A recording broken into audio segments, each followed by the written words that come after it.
किसी ने खूब कहा भी है कि समय बड़ा बलवान होता है, किसी के लिए रुकता नहीं, अपनी रफ्तार से चलता है। देखिए, अभी कुछ देर पहले हम सब यहाँ मुखातिब हुए थे, एक दूसरे से जुड़े थे, एक दूसरे के साथ अपनी रचनाओं को बांटने के लिए मिले थे और देखते ही देखते अब ये जो कार्यक्रम है, एक विशेष प्रस्तुति अपनी समापन की ओर अग्रसर हो रही है। लेकिन मेरा ऐसा मानना है कि कोई भी समारोह, कोई भी आयोजन तब तक अपनी पूर्णता को प्राप्त नहीं करता जब तक उसके दिग्गजों का साथ या फिर उनके आशीर्वचन उसे प्राप्त ना हो। और इसी श्रृंखला में अब मैं मंच पर आमंत्रित करना चाहूंगी उनको जिनका नाम वैसे तो अब किसी परिचय का मोहताज नहीं है, क्योंकि आपके रेडियो V4U के जरिए आपके शो कलर्स ऑफ पोइट्री में आप उनको सुनते रहते हैं, उनकी कविताओं का आनंद लेते रहते हैं। और आज जब एक विशेष कार्यक्रम हो रहा है लेखनी शत्रुपा की हिंदी दिवस के अवसर पर, तो ऐसे में अगर उनकी भागीदारी ना हो तो फिर मुझे लगता है कि बात कहीं थोड़ी अधूरी सी रह जाती है। और अब मैं बात कर रही हूँ आपसे सुश्री रुचि गोपाल रुचिर जी की, जो कि साहित्य लेखन के क्षेत्र में एक जाना माना नाम बन चुकी हैं। आपके कई कविता संग्रह और एकल काव्य अनुभूति के नाम से प्रकाशित भी हो चुके हैं।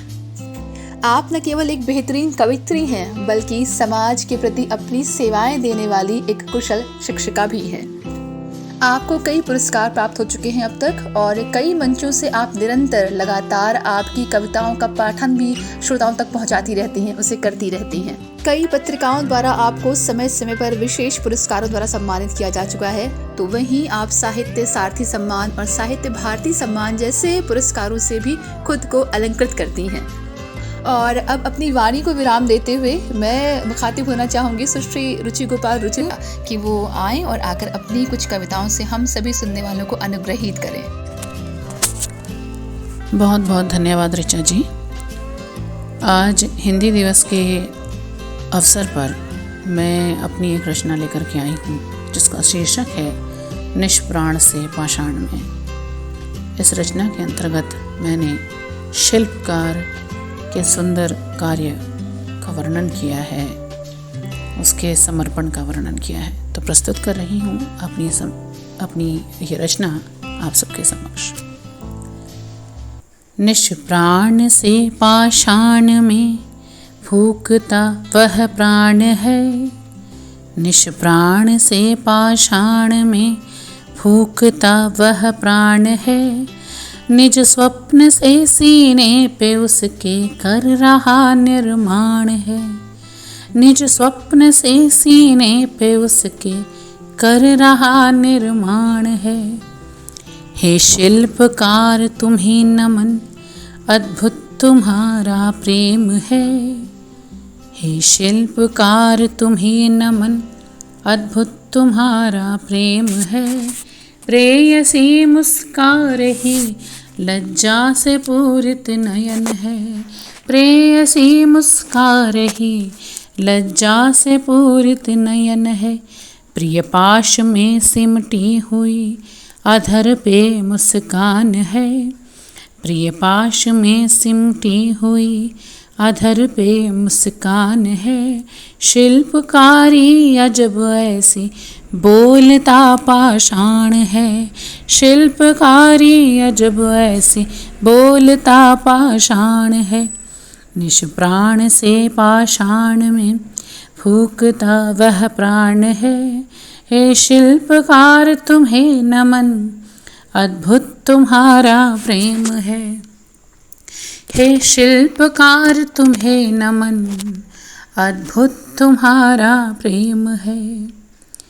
मातृत्व की मूरत सुशोभित पाषाण हृदय पर हो रही, मातृत्व की मूरत सुशोभित पाषाण हृदय पर हो रही, अंक में माता के पुत्री किलकारियाँ हैं भर रही, अंक में माता के पुत्री किलकारियाँ हैं भर रही। देख कर यह दृश्य सुंदर खिल उठा मन वृंद है, देख कर यह दृश्य सुंदर खिल उठा मन वृंद है। शिल्पकारी अजब ऐसी बोलता पाषाण है, शिल्पकारी अजब ऐसी बोलता पाषाण है।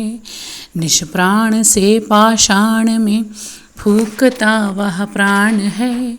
हे शिल्पकार तुम्हें नमन, अद्भुत तुम्हारा प्रेम है। हे शिल्पकार तुम्हें नमन, अद्भुत तुम्हारा प्रेम है। छटा देखो प्रकृति की, पुष्पित हुआ पाषाण है। छटा देखो प्रकृति की, पुष्पित हुआ पाषाण है। सरिता किलौले कर रही और झूमता आकाश है। सरिता किलौले कर रही और झूमता आकाश है। शिल्पकारी अजब ऐसी, बोलता पाषाण है। निष्प्राण से पाषाण में फूकता वह प्राण है। निष्प्राण से पाषाण में फूकता वह प्राण है। हे शिल्पकार तुम्हें नमन, अद्भुत तुम्हारा प्रेम है। हे शिल्पकार तुम्हें नमन, अद्भुत तुम्हारा प्रेम है। हे शिल्पकार तुम्हें नमन, अद्भुत तुम्हारा प्रेम है। वाह वाह रुचि जी, क्या बात। हे शिल्पकार तुम्हें नमन, अद्भुत तुम्हारा प्रेम है। वाह वाह, बहुत ही सुंदर। जितनी बार भी आपकी तारीफ की जाए उतना कम है। मैं ये बात पहले भी कह चुकी हूँ और आज फिर कह रही हूँ कि जितनी बार हम आपको सुनते हैं, आपको सुनने की इच्छा उतनी तीव्र होती है और लगता है कि आपको और सुना जाए, ज़्यादा सुना जाए। बहुत बहुत धन्यवाद कि आज आप इस विशेष कार्यक्रम लेखनी शत्रुपा के ज़रिए हम सबसे जुड़ी और अपनी इस अद्भुत रचना के माध्यम से आपने तमाम श्रोतागणों को आनंदित किया। आपका हृदय से आभार। बहुत बहुत धन्यवाद।